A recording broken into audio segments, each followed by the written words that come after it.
being more assertive where it's appropriate. So those are all issues that we have to deal with when we write. We're going to focus now on the introduction, having talked a little bit about some of the underlying issues that there are around writing. In each of your studies that you will be doing, there's one thing that drives each study, and that's a problem, a question, something that needs to be answered, something that needs to be solved. And that's really like the engine of your whole study. If you don't have, we talked quite a lot this afternoon, we started off about topics, but actually underlying or focusing that topic, focusing that topic is the question that you're going to ask, the problem that you're going to solve. That's the important thing. So you have a research problem, and then you have to design your study for how to solve the problem, how to answer the question. And you're going to do that by finding data of whatever kind is appropriate, which will form evidence for your conclusions. So very simple, that would be the shape and pattern of any study. And it's important to bear in mind that that's what we're doing when we talk about the introductions, because the introduction is the beginning. It's where you set up everything that you are going to do in your study. And I always think of it this way, that if you read a detective novel, the novelist throws you into the middle, and it's only in the last chapter that you find out who did the murder. Isn't that right? You have to wait till the end. This is not appropriate in academic writing. From the beginning, you have to be telling your reader what it is that you are going to do. Then the other thing that's important to establish in the introduction is why it's worth doing. So what is it you're going to do and why it's worth doing? And there are a number of different ways in which we look at why a study is worth doing. The one is this a question that's worth answering, or has everybody else answered it already? So that's when we have to go and look at the literature and find out, can I add some value in answering this question, bring something fresh to this? And another way of looking at whether it's worth doing is, you remember when you wrote your research proposal, you had something called a rationale probably. You talked about the significance of the study, why it makes sense. And some of you were talking about, I think, the importance of your study in terms of the area in which you are interested. So those are the important things that you do in your introduction. So let's just sort of unpack that a little bit. So one of the things that you will do in order to achieve those two major goals that we talked about is to establish the context of your study, to draw your reader in. Your reader may not be an expert in your particular little area. Your reader's got to understand what your particular area is. So you have to, starting generally, you have to bring your reader in to understand what your study is about. What it's really the background and the context you have to set up. You have to identify the problem in your introduction. You have to state the problem, indicate clearly what it is, and indicate the purpose and significance of your study. All right? So all of those things will happen in your introduction. You will also, very importantly, provide a roadmap for the reader. So you will let your reader know how your dissertation will unfold, what will happen in chapter 2, what you're planning in chapter 3, chapter 4, chapter 5, etc. This sounds familiar to you from your research proposals as well. Although the interesting thing about your introduction, I've often heard people, supervisors say to students, the introduction's easy to write, it's just your research proposal. But it actually isn't just your research proposal. A lot of the things that are in your research proposal are in your introduction.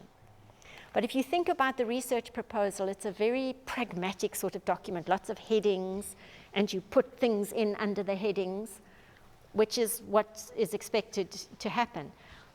But you have to craft your introduction because you don't have all those headings, and you've got to build it up yourself, shape it to achieve these things that we want to achieve.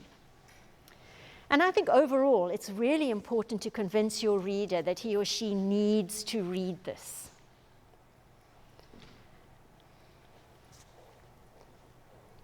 And another way of looking at it is from the point of view of the examiner. Your introduction provides criteria for the evaluation of your study. So however you set up your study in your introduction, your examiner, at the end of reading your dissertation, will actually want to see that what you said you were going to do, what your purposes were, have actually been achieved. So you sort of set up your own evaluation criteria, as it were, in the introduction. So the introduction is a really crucial part of your dissertation. So those are all the purposes. Now, there's a whole literature in applied linguistics about research introductions. Because people noticed that as they looked across different disciplines at how people were writing, people who were studying academic writing, they discovered that introductions kind of were similar sorts of creatures in a whole range of different disciplines. So there were things about an introduction in science that were not dissimilar from an introduction in philosophy or management. And there's been a lot of work done looking at the way we structure introductions, because they all have those same purposes in mind. That's why they are similar to each other. Because your purpose drives how you write. You have to achieve these various purposes through your writing. So what I'm going to share with you today is 3 important functions that we see being achieved in the text of an introduction. And we're actually going to look at introductions, look at text, and see, can we see these purposes being achieved in the sentences and in the words in front of us. And these are the 3 important purposes. One is to get the reader's attention. So these sort of subsume, as it were, the ones that we've been talking about. Another is competing for research space. And I'll explain that a little bit. If you were writing a journal article and wanting to have it published, you send it to an editor. Now just imagine what happens. The editor gets your article, and your article, and your article, and your article. Many people wanting to publish and submitting articles to the journal. It's the appropriate field. They want to publish in that field. So as an editor, you may have 30, 40 articles, and you can publish, say, 8 or 10 in a particular issue of the journal. So what does the editor do? Chooses the ones that are best in terms of the purposes of the journal, the excellence of the writing, the interest of the particular study. So there's a sort of a sense in which there's a competition for research space. And those journal articles which show that they've found a gap where they can add something new, those are the ones that the editor will want to publish. But it's not just journal articles, it's dissertations as well. It's really important to compete for research space. You need to show that you are going to add some sort of value by means of your dissertation. If you're doing a doctorate, you are going to create new knowledge. That's what the guidelines say, if you're a doctoral student. But for a master's student, you're expected to add some value. You can't just repeat everything that everybody else has published and said. You're bringing in something new. You're putting it in a new context. You're bringing together some ideas that haven't been brought together before. They're all different ways in which you add value.